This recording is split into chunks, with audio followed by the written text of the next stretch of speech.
Hey guys, it's Hugo, and today we're gonna talk about Iran, North Korea, Congo, Palestine and SFT.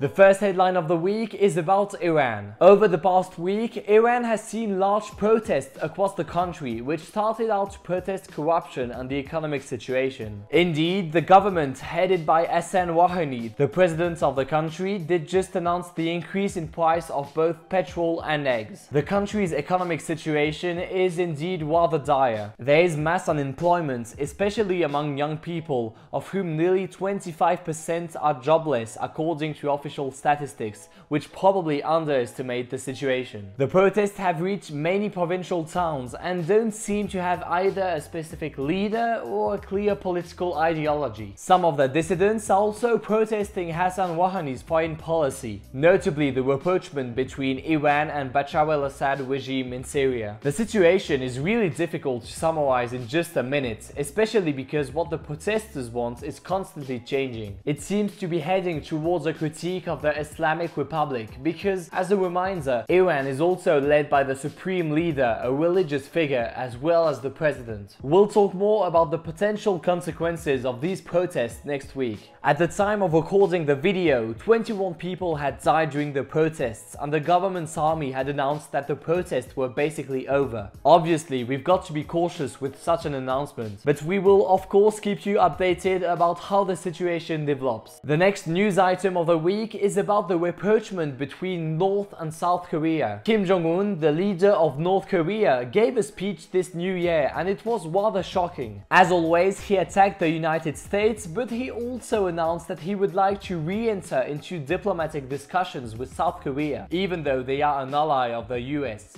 Kim Jong-un also announced that North Korea would probably be taking part in the Winter Olympics happening in South Korea later this year. South Korea announced the next morning that they were also on board to reopen diplomatic ties with North Korea, and meetings have been planned for the 9th of January on the border between the two countries. There have been a few occasions since 1972 when talks have been cancelled and then rescheduled. The countries stopped communicating for the last time in 2016 after some North Korean nuclear missile attempts. We can only wait and see if this time meetings will actually go forward, and we will keep you updated on our daily debriefs. Third headline of the week is about the Democratic Republic of Congo, or DRC, led by a president who is hanging on to power.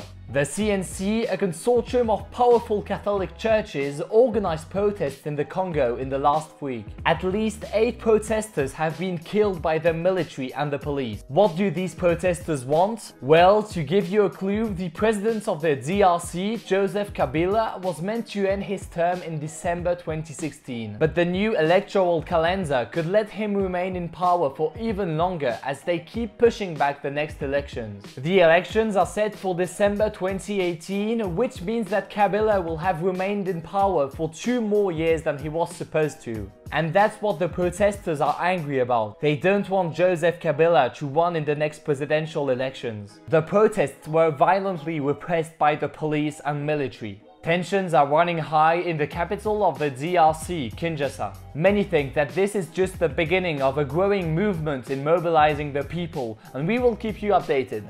Our fourth news item of the week is about the USA and Palestine. The American President Donald Trump has once again used Twitter to make some important announcements this week. The one we're interested in is about Palestine. Trump threatened to completely stop giving, I quote, hundreds of millions of dollars a year to Palestine. He thinks that Palestine don't show enough appreciation of respect, I quote, and aren't willing enough to participate in peace talks with Israel. But what does the US exactly finance in Palestine? The Americans contribute every year to a United Nations agency, the UNRWA, which stands for United Nations Relief and Works Agency, and works primarily with Palestinian refugees. In 2016, for example, the US donated over $370 million to this agency. The UNRWA finances lots of medical care and also pays for the education of 500,000 Palestinian children. children. The money comes primarily from the USA, but also from the EU. The leaders of Palestine, after Trump's announcement, will not give in to blackmail. As for the UN agency, they announced that they hadn't been officially informed of any decision by Trump. We will keep you updated on the evolving situation. Our last headline of the week, a piece of good news for once, is about air safety. 2017 was the safest year in history of flying, according to the Aviation Safety Network, the body in charge of tracking aviation incidents. Indeed, not one person died during a flight that carried more than 20 people. So, flying is definitively the safest way of traveling, your chance of dying in an aviation accident being just 1 in 16 million. But why was this year safer than any other? Because according to various aeronautics specialists, the aviation companies have massively invested in the upkeep of their equipment. They also commissioned lots of new planes, which means it's less likely that the machinery would be faulty. But we do have to remember that these stats do not take into account military flights. For example, in June, a military plane from Myanmar was involved in a fatal crash with 122 deaths. This week's debate is the following. Do you agree with Donald Trump when he says Palestine doesn't do enough in peace talks with Israel? As always, you can vote with the small pop-up that's in the top right corner. Yes, if you agree with Donald Trump, no or no opinion. Obviously, it's quite a complicated question, so you can also continue the debate in the comment sections below. I'll read them all. I think I've said pretty much everything. Don't forget to subscribe if you haven't already. Give me a blue thumbs up if you like what I'm doing, and as we say, speak again soon.